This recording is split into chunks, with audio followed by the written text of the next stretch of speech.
सूर्य fundamental study में आपका स्वागत है।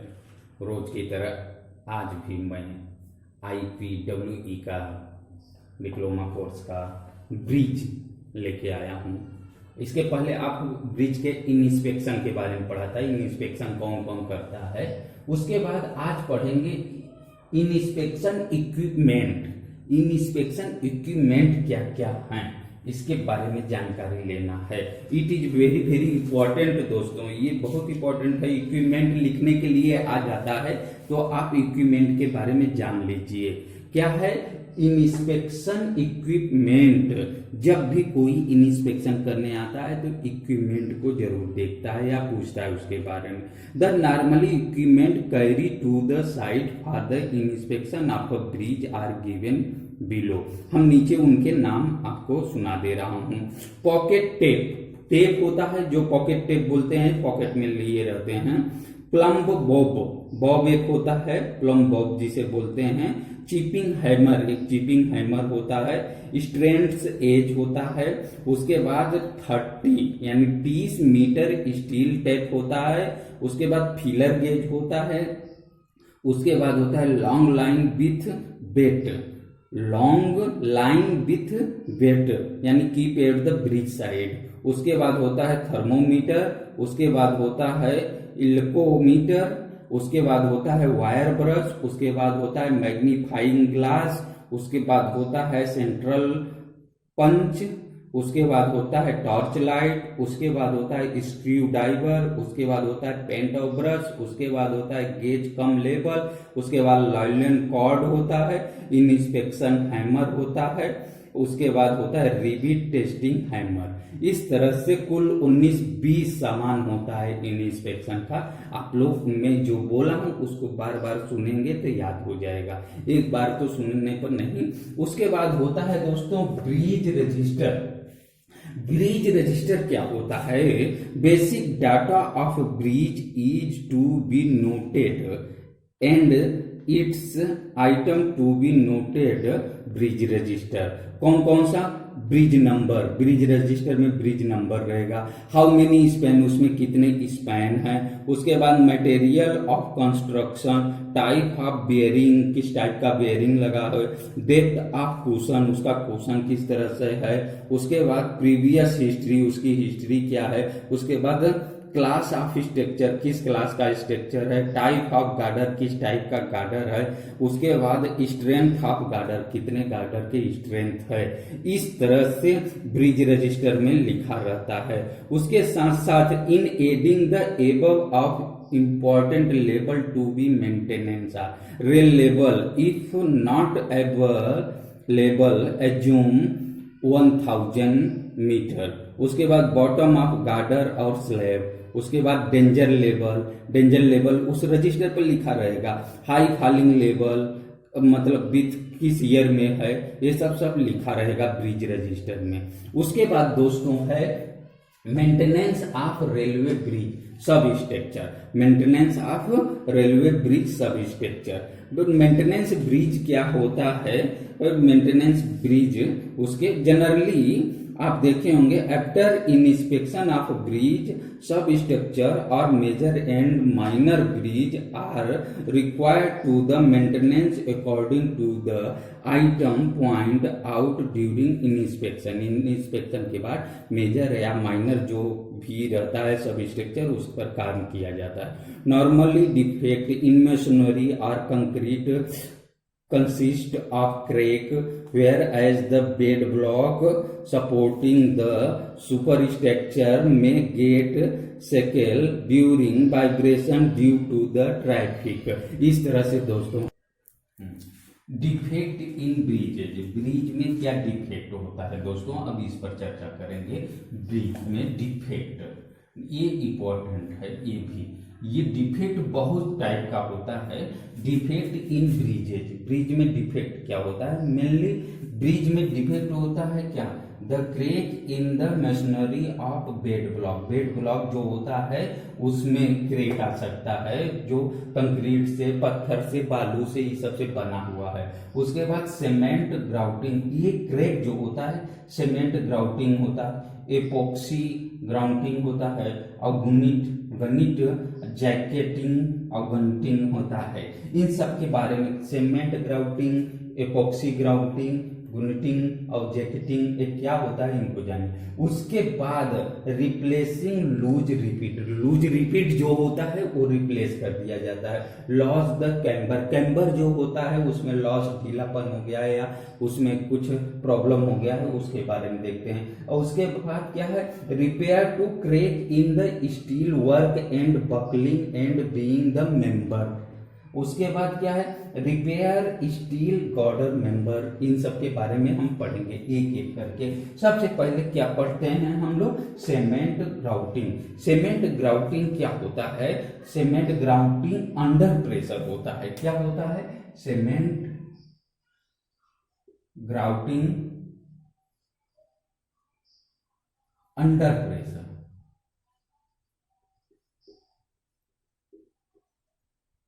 Under pressure cement grouting under pressure क्या होता है इसको जानिए। ये 25 mm का, कितना 25 mm का डायमीटर का एक होल किया जाता है, ड्रिलिंग विद द डेप्थ। उसकी गहराई कितना होती है, 200 mm तक गहराई की जाती है उसकी ताकत को मापने के लिए। उसमें जीआई पाइप लगाया जाता है, उसकी हेल्प से ग्राउटिंग की जाती है। ग्राउटिंग का मतलब होता है सीमेंट बालू मिला के, सीमेंट बालू में पानी और बालू की जो रेशियो होता है 1:1 रेशियो में सीमेंट और पानी का रेशियो जो होता है उसको मिला के एक गाढ़ा बनाया जाता है। ग्राउटिंग का मतलब होता है गाढ़ा बनाया जाता है, जो इतना mm अंदर तक और इतना mm डायमीटर लेके उसको फिलअप किया जाता है। तो सीमेंट ग्राउटिंग अंडर प्रेशर से किया जाता है। अंडर प्रेशर इसलिए बोला जाता है। The cement grout should be completed using the within 15 minute for the mixture. जो उसका मिक्सचर ग्राउटिंग जो गाढ़ा बनता है, जो गाढ़ा हम बनाते हैं, वो गाढ़ा को जो सीमेंट का और पानी का रेशियो 1:1 का रहता है, जो गाढ़ा बनता है हमारा, वो गाढ़ा को हम 15 मिनट के अंदर यूज कर लेते हैं। जब यूज कर लेते हैं तभी जाके वो पकड़ लेता है, अदरवाइज वो 15 मिनट के बाद में वो प्रॉब्लम होती है। उसके बाद 14 दिन तक उसको पानी देते रहते हैं। कितने दिन तक, 14 दिन तक पानी देते रहते हैं। 15 दिन हो गया, लगभग 14-15 दिन तक पानी दे के उसको मतलब ग्राउटिंग पोर्शन को पानी देते रहते हैं, जो कि effective grouting is also achieve with the help of hand grouting machine. If the hole are provided in every third layer of masonry or interval of 1.2 to 1.5 metre of straight position। इस तरह से grouting किया जाता है। आप लोग समझ गए होंगे सीमेंट ग्राउटिंग अंडर प्रेशर, ये प्रेशर से किया जाता है। प्रेशर लगा के इतना मतलब जो पिलर उलर रहते हैं उसके अंदर तक होल करके आप इतने डायमीटर का होल लेके और इतने अंदर तक इसको घुसा के सीमेंट का गारा डाला जाता है। जो गारा बनता है सीमेंट और पानी का रेशियो 1:1 का रहता है, उसको 14 दिन तक सूखने देते हैं और 15 मिनट के अंदर वो गारा को यूज कर लेते हैं। ये cement grouting under the pressure में इतना जानना जरूरी है दोस्तों। और ये उसके बाद होता है आपका एपॉक्सी ग्राउटिंग। क्या होता है, एपॉक्सी ग्राउटिंग। एपॉक्सी ग्राउटिंग क्या है इसको भी जान लीजिए। ये भी एक तरह का गारा ही है। क्या है, गारा ही। Epoxy grouting, epoxy grouting, epoxy grouting भी एक तरह का गारा है। क्या है, गाढ़ा होता है। और एक गारा आप देखे होंगे घर में टाइल्स लगवाते हैं, तो टाइल्स लगाता है तो इस तरह से चारकोना इस तरह से टाइल्स लगाते हैं, तो यहाँ पे जैसे इस तरह से है तो यहाँ पे वही गाढ़ा इपॉक्सी ग्राउंडिंग यूज किया जाता है। यहाँ पे ऐसे ऐसे निशान रहता है, बना रहता है ना टाइल्स का, ये टाइल्स हो गया, टाइल्स हो गया, टाइल्स हो गया, इसके अंदर जो गाढ़ा बनाया जाता है वही इपॉक्सी ग्राउंडिंग कहा जाता है, उसी को कहते हैं। इसको आप समझ गए होंगे। इसके बारे में ज्यादा जानकारी लेने के लिए बुक में पढ़ेंगे तो सब मिल जाएगा। फिलहाल हम जो इम्पोर्टेंट चीज है उसको हम बता देते हैं। इपॉक्सी ग्राउंडिंग क्या होता है? क्विकली सेटिंग हो जाता है। क्या होता है? जल्दी से सेटिंग हो जाता है, क्विकली सेटिंग हो जाता है। इपॉक्सी ग्राउंडिंग क्विक सेटिंग मतलब जल्दी से सेटिंग हो जाता है। Low viscosity of filling of the hairline crack मतलब छोटा छोटा सा जो पिलर रहता है, जो पियर बना रहता है इस तरह से नदी में, ये छोटे छोटे क्रेप इसमें जो आते हैं हेयर टाइप के, इस तरह से चिड़चिड़ापन ऐसे कहीं कहीं बन जाते हैं, उसको फीलिंग करते हैं। उसके बाद लो श्रिंकिंग, इसमें जो श्रिंक आ जाते हैं उसके लिए high adhesion to any material के लिए होता है। उसके बाद स्टेबल टू ऑल टेम्परेचर, हर टेम्परेचर के लिए ये स्टेबल होता है। ये एपॉक्सी ग्राउंडिंग के बारे में और जानकारी हम दोस्तों पढ़ के सुना दे रहा हूँ, सुन लीजिए। Epoxy resin consist of consideration product of the epichlorohydrin and bisphenol, ये एक जहरीला तरह का होता है जो उसमें मिला रहता है। उसके साथ साथ दोस्तों the plot life of the mixture, ये जो मिक्सचर बनाया जाता है वेरियस बिटवीन 30 मिनट से and 2 hours depend on the ambient temperature and the type of hardness of the preparing mortar। उसके बाद सिलिका फ्लोर इज एडेड, इसमें मिला रहता है। For maximum epoxy component the use of polythene vessel is recommended. समझ रहे होंगे, इस तरह से इसमें मिला रहता है। The surface over which epoxy is to be applied must be strong and sound as well as dry and clean. It should be free from oil, grease, loose materials, dust and debris means होता है मलबा। उसके बाद low viscosity रसायन में be adopted from thin crack. In case of vertical crack the injection of रसायन should be done from bottom to the top of ensure complete filling. उसके साथ साथ दोस्तों ये भी ग्रूम is made all along the crack by mechanical or manual means. All loose fragments of concrete are removed by using a jet of air. Nails are driven into the crack at 15 यानी 15 to 30 centimetre interval. Copper और aluminium pipe और MS set 40 to 50 mm along to 6 to 9 mm diameter insert around to nail and allow it to rest on them। उसके साथ साथ दोस्तों ये जो होता है एक प्रेशर के थ्रू काम करता है। इस पर जो प्रेशर होता है 3.5 से 7 kg पर स्क्वायर सेंटीमीटर का होता है। और इसको मतलब इसका जो पिगमेंट होता है वो सूखने में यानी 2 से 3 मिनट लेता है प्रोसेसिंग में। और इसके साथ साथ it is recommended that the person work who with epoxy wear rubber gloves रबड़ का पहने रहता है।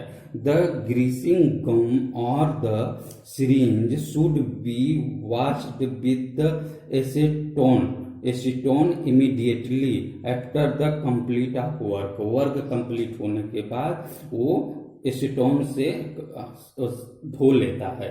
Since epoxy is the costly material, epoxy क्या होता है, कॉस्टली होता है। It use should be the restricted to the areas where the dynamic forces are to be transmitted, that is area below and around the bed block. Bed block cracks in PSC or RCC slab और girder, इस तरह से ये होता है। उसके बाद दोस्तों ये एपॉक्सी ग्राउंडिंग के बाद आप पढ़ेंगे क्या, गनिटिंग। गुनिटिंग क्या होता है इसको देख लीजिए। गुनिटिंग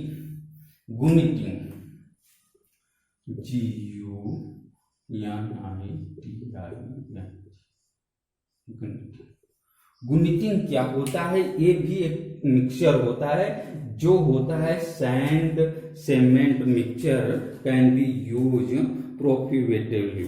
ये एक तरह का मिक्सचर होता है जिसमें मिला के हम लोग करते हैं। मतलब सब स्ट्रक्चर जैसे आपका पियर उयर बन जाता है तो उसमें गुनिटिंग करने के लिए होता है।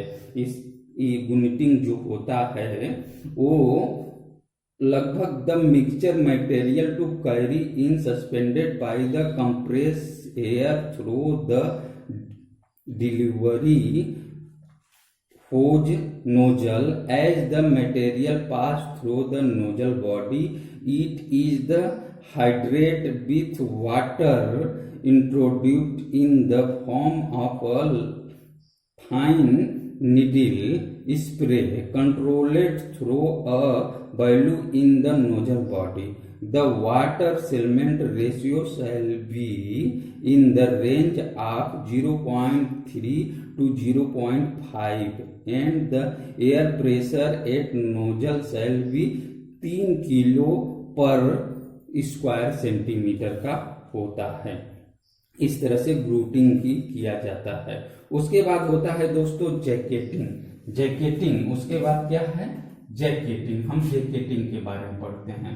जैकेटिंग क्या होता है, जैकेटिंग जो होता है ये minimum thickness of jacketing 150 mm, minimum thickness of jacketing 150 mm का होता है। उसके बाद जैकेटिंग के थ्रू भी हम पियर को भी, गार्डर को और सब कोबल मतलब प्रोवाइड करते हैं। All crack should be thoroughly and does not show sign of distress. All crack should be thoroughly grouted before provide the jacketing. For the jacketing to the effect in has to be taken right up to the foundation and integrated at this level with the existing foundation. The foundation shall be exposed for only limit within at a time and for the shortest time necessary for the strengthening so as to avoid endangering the safety of the surface. इस तरह से होता है। इसके लिए सबसे अच्छा the minimum thickness of jacketing should be 150 mm का होता है। जैकेटिंग का मिनिमम थिकनेस ये पूछा जाता है, इसको जान लीजिए। ये इसके साथ ये increase in vertical clearance to safely cobble provision regarding of track. उसके बाद introducing of heavier type of locomotive and other rolling stock higher longitudinal force beside strengthening the support and repairing crack. Jacketing can be also be used from several other conditions. जो conditions हम सुनाए हैं उस पे होता है। उसके बाद होता है repair of loose rivet. Rivet आप लोग जानते होंगे, रिविट के बारे में बताया था। वो रिविट क्या है, रिवेट आप देखे होंगे, जो एक पियर होता है, एक पियर पे इस तरह से पियर बना होता है, पियर के ऊपर रेल लाइन से पहले ऐसे गार्डरिंग किया जाता है, गार्डर इस तरह से बना रहता है, ब्रिज का गार्डर। तो इस गार्डर का जो यहाँ और यहाँ ऐसे ऐसे बोल्ट पे नहीं रहता है, ये रिविट लगा के सभी जगह पे रिविट लगा के इस तरह से रिविट लगे रहते हैं, रिविट लगे रहते हैं, उसके थ्रू ये अटैच रहता है। तो ये क्या कर रहा है, रिप्लेस लूज माने ढीला जो रिविट है उसको रिप्लेसमेंट कर दिया जाता है। उसके बाद लूज ऑफ कैम्बर। कैम्बर क्या होता है दोस्तों, यहाँ से ये इस तरह से जुड़ा रहता है। आप ब्रिज के पियर पर जब जाएंगे, एक पियर से दूसरे पियर पर देखेंगे तो ये कुछ ऐसे कर्व टाइप का रहता है, जो दूर से देखने में एकदम सीधा दिखाई देता है, लेकिन यहाँ से यहाँ तक ऐसे रहता है। इसे हम कहते हैं कैम्बर। क्या कहते हैं, ये कैम्बर एक वक्र के टाइप का ऐसे रहता है, हल्का सा बहुत बड़ा वक्र, तो इसे कैम्बर कहते हैं। ये लॉस द कैम्बर, इसका जो डेड लोड है साथ में लाइव लोड मिल के ये लॉस हो सकता है। ये लॉस होने का मतलब ऐसे लूज हो सकता है, ढीला हो सकता है, इस तरह से भी हो सकता है। तो लॉस ऑफ द कैम्बर इसे बोलते हैं, ये कैम्बर की लॉस हो सकता है, तो ये लॉस ऑफ द कैम्बर। उसके बाद repair to the crack in steel work and buckling and bending of members. जो ये स्टील लगे हुए हैं, इस तरह से स्टील भी लगा रहता है, तो जो ये स्टील्स हैं, स्टील यानी मतलब ये लोहे से बना हुआ है, तो इसमें क्या बकलिंग टेढ़ापन हो सकता है, बेंडिंग हो सकती है, उसके साथ साथ क्रैक हो सकता है, कहीं फट भी सकता है, कुछ भी हो सकता है। तो ये सब होने को उसको रिपेयर किया जाता है, crack and steel work repair कर दिया जाए। रिपेयर एंड गार्डर मेंबर, इसका जो मोटा वाला ये गार्डर होता है, ऐसे इस तरह से ऊपर नीचे लगा रहता है, जो पकड़ के रखता है, उसको भी रिपेयर किया जा सकता है। ये सब चीजें हम पढ़ेंगे। उसके बाद जैकेटिंग जो होता है दोस्तों, जैकेटिंग के बारे में आप लोग जानेंगे। जैकेटिंग जब वर्क होता है तो इसके लिए रिस्ट्रिक्शन ब्रिज पर लगा दिया जाता है, जो 20 kmph किलोमीटर पर हावर से ट्रेन को हम पास कर सकते हैं, इससे ज्यादा हम पास नहीं कर सकते हैं जैकेटिंग। और जैकेटिंग को बताया था 150 mm मिनिमम क्या होता है, 150 mm मिनिमम थिकनेस होता है। और ये जब कार्य होता है जैकेटिंग का, तो हम उस समय जो स्पीड ब्रिज पर करते हैं, वो ब्रिज 20 किलोमीटर पर आवर की घंटा से करते हैं। इस तरह से आप इसके बारे में सब जानेंगे। अब जितनी जानकारी थी बुक में पढ़ लेंगे तो डिटेल से सब मिल जाएगा। उसके बाद होता है maintenance of steel girder. Maintenance of steel girder के बारे में पढ़ते हैं। अब हम पढ़ेंगे maintenance of steel girder. Steel girder जो होता है उसका मेंटेनेंस कैसे करते हैं। Inspection and maintenance of bearing, bearing के थ्रू करते हैं ना ब्रिज गार्डर्स। ब्रिज गार्डर्स के टेक्निकल इंस्पेक्शन देखते हैं। उसके बाद होता है painting of steel work of girder. Girder पे जो कार्य किया जाता है, पेंटिंग किया जाता है, उसको कैसे किया जाता है, ये सब होता है। इन तीनों के मतलब बारे में एक एक करके जानते हैं। इससे पहले हम चलते हैं inspection and maintenance of bearing. ये सबको बाद में देखेंगे। हम देखेंगे inspection and maintenance of bearing. ये जो है inspection and maintenance of bearing में पहला है फ्लॉट बियरिंग। क्या होता है, फ्लॉट बियरिंग पहला होता है फ्लॉट बियरिंग। दूसरा होता है फ्लॉट बेयरिंग। दूसरा कब फ्लॉट बेयरिंग होता है, फ्लॉट बेयरिंग। उसके बाद सेंट्रलाइज आर्टिकुलेटेड बेयरिंग। दोस्तों आपको मालूम होना चाहिए कि मेंटेनेंस ऑफ स्टील गार्डर जो हम पढ़ेंगे, इसके मतलब मेंटेनेंस से पहले हम इंस्पेक्शन करते हैं। और इंस्पेक्शन में ये बेयरिंग, इतने टाइप के बेयरिंग होती है। कितने टाइप की बेयरिंग, ये टाइप ऑफ बेयरिंग है। क्या है, टाइप ऑफ फ्लॉट बेयरिंग होती है, फ्लैट बेयरिंग, उसके बाद सेंट्रलाइज आर्टिकुलर बेयरिंग, उसके बाद रॉकर बेयरिंग जो सेंट्रल पिनेड कप टाइप का होता है, रॉकर एंड रोलेट बेयरिंग होता है। तो रॉकेट एंड रोलेट बेयरिंग दोस्तों, in inspection of maintenance of bearing में फ्लैट बेयरिंग और ये सेंट्रलाइज्ड आर्टिकुलेट बेयरिंग और रॉकर बेयरिंग ई सर्कुलर पिन या कप टाइप का होता है। Rocker and roller bearing, oil bath bearing, उसके बाद ये जो हैं ये बेयरिंग जो हैं ये तीनों ये मतलब मॉडलाइज एकदम नए नए बेयरिंग है। आज के समय में जितने भी ब्रिज बन रहे हैं इन्हीं बेयरिंग को देखा जा रहा है नीचे लगा के। आपके जो ब्रिज जो रेलवे ब्रिज हैं ये रॉकर एंड रोलेट बेयरिंग जो नहीं है और ये रॉकेट बेयरिंग जो सर्कुलर पिनेट बेयरिंग ये लगे हुए मिलते हैं। फ्लैट बेयरिंग और ये सेंट्रलाइज्ड आर्टिकुलेट बेयरिंग ये सब भी लगे हुए मिलते हैं। लेकिन अब जो नए बन रहे हैं आधुनिक तकनीकी द्वारा तो उसमें ऑयल बाथ बेयरिंग नहीं मिलेगा, लेकिन ये फॉस्फोर और ब्रोनेंज बेयरिंग मिलेगा, PTFE बेयरिंग मिलेगा जिसे हम poly tetra fluoro ethylene bearing कहते हैं मिलेगा। उसके बाद इलास्टोमेरिक नियोप्रेन बेयरिंग स्टील ल्यूमिनेशन रहता है, ये मिलता है, ये रबड़ टाइप का देखने में लगता है। ये और ये तीनों बेयरिंग का अब आज के समय में जो हाईवे बन रहा है, सीमेंट के बड़े बड़े गॉर्डर बन रहे हैं जो बिछाए जा रहे हैं, इन्हीं सब पर देखने को मिलता है। तो ये टाइप्स ऑफ बेयरिंग है।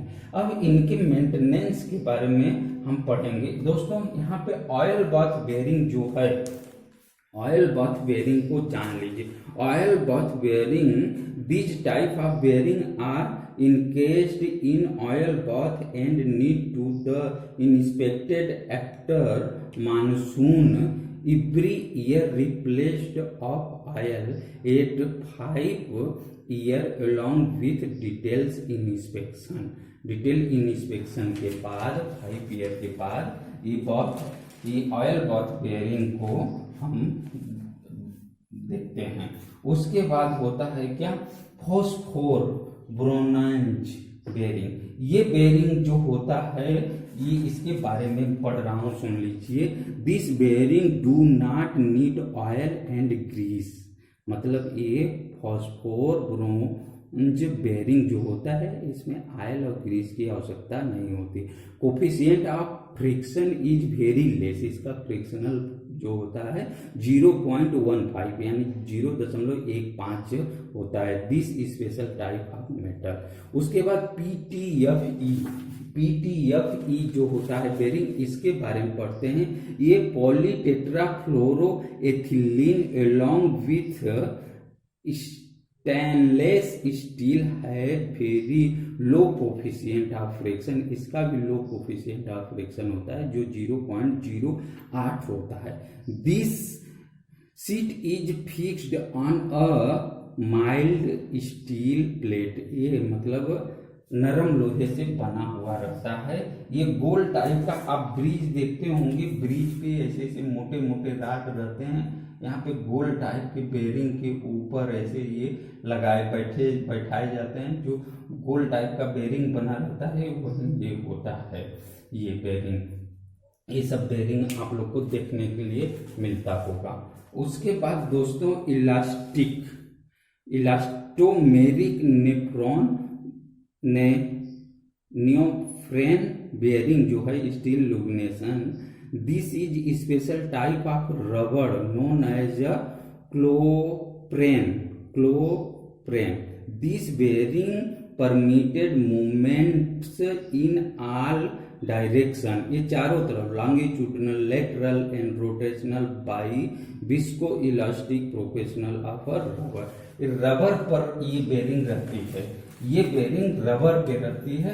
ये चारों तरफ ये इस तरह से रबर का बना हुआ इस तरह से बना रहता है।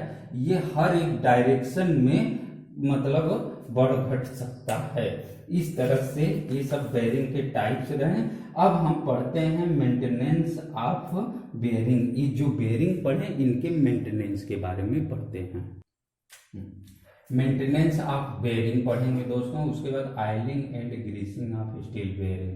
स्टील बेयरिंग में आयलिंग एंड ग्रीसिंग कैसे करते हैं। उसके बाद होता है प्रोसीजर फॉर ग्रीसिंग बेयरिंग। उसके बाद रिपेयर ऑफ बेयरिंग। इन सब के बारे में पढ़ते हैं, आप सुन लीजिए। मेंटेनेंस ऑफ बेयरिंग जो होता है उसके बारे में पढ़ रहा हूँ, सुनिए। All steel girder bridge are subject to elongation and contraction due to variation in temperature. To allow these movements, the bearing are required to be kept cleaned and free from dirt and debris and moisture. Bearing are required to be lubricant to prevent jamming and should be greased regular.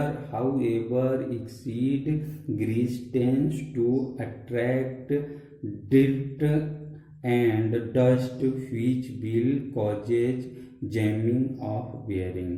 उस तरह से shaking bed block are caused by the bearing which are not properly fixed or got loose due to following reason. मैं पढ़ रहा हूँ, सुन लीजिए। sinking of bearing or movements of bearing away from the substructure. Excessive rusting or corrosion which result in loss of material in the bearing itself. Excessive deflection or vibration in the bridge span member due to broken or lost members. Loose fasteners such as rivet or bolt used to attach the bearing to either the bridge span or the bridge support. Worm bearing members such as pin or pin shoe curb suspended. इस तरह से है maintenance of bearing. उसके बाद oiling and greasing of the bearing, जो flat bearing और centralised articulated bearing और rolled और रॉकर बियरिंग जो है, इसमें 5 साल में एक बार जरूर ऑयलिंग एंड ग्रीसिंग किया जाता है दोस्तों। उसके बाद होता है आपका procedure of greasing of bearing. Procedure of greasing of bearing, इसके बारे में थोड़ा सा मैं पढ़ रहा हूँ, सुन लीजिए प्रोसीजर। उसके बाद रिपेयर ऑफ बियरिंग। अब जो ग्रीसिंग वो करते हैं किस तरह से करते हैं इसके बारे में। Procedure for greasing bearing, the entire work and oiling of greasing should be done under the caution order of traffic block. The caution order should be cancelled every day after the work is completed. The protection of line should be done by deploying staff with banner flag, hand flag, detonator, etc. All bearings are required to be greasing and graphite. The graphite is normally fixed in the greasing minerals in the ratio of 1:3. 1:3 का ratio रहता है। Ratio of 1:3 का रहता है, मतलब 1:3 का। The quantum of graphite should be mixed so that the maximum quality of graphite is retained in a workable mixture. इस तरह से दोस्तों for oil bearing the oil Servomesh 460 BP यानी Indian Oil should be filled in the oil bath. All T&P consumable stone etc. should be kept in advance over the pier या abutment before starting the actual jacking. The staff should be divided in two groups. Two bearing on one end should be lifted at a time by applying proper type of jack at the proper jacking point. Jack से उठा के किया जाता है। Special packing if prescribe और jacking should be utilized where special scheme are laid down in case of every heavy cadre like Yamuna bridge at Delhi. और तरह तरह के ब्रिज हैं जहाँ पे भी जैक से उठा के ग्रीसिंग आयलिंग किया जाता है। उसके बाद है रिपेयर ऑफ बेयरिंग। लास्ट में repair of bearing. Repair of bearing के बारे में पढ़ रहा हूँ, सुन लीजिए क्या है। If the bearing is severely tilted or out of alignment, normally maintenance such as rust removal and lubrication will not provide sufficient repair. Therefore, resetting of the bearing is required. Corrective measure should depend on the causes of failure. Before resetting bearing, the possible tilting of the abutment should be the investing. If tilts is the result of abutment movement, the abutment whip hole should be clean and its required additional drainage provided should be made. Also, refill joint adjacent to the abutment may be placed to prevent further abutment movement. Something है दोस्तों, कुछ repair of bearing के बारे में पढ़ लीजिए। अगर आप नए व्यूवर हैं तो सूर्या फंडामेंटल स्टडी को सब्सक्राइब कर लीजिए, इसमें जानकारी मिलेगी। नेक्स्ट फिर अगले दिन, तब तक के लिए नमस्कार।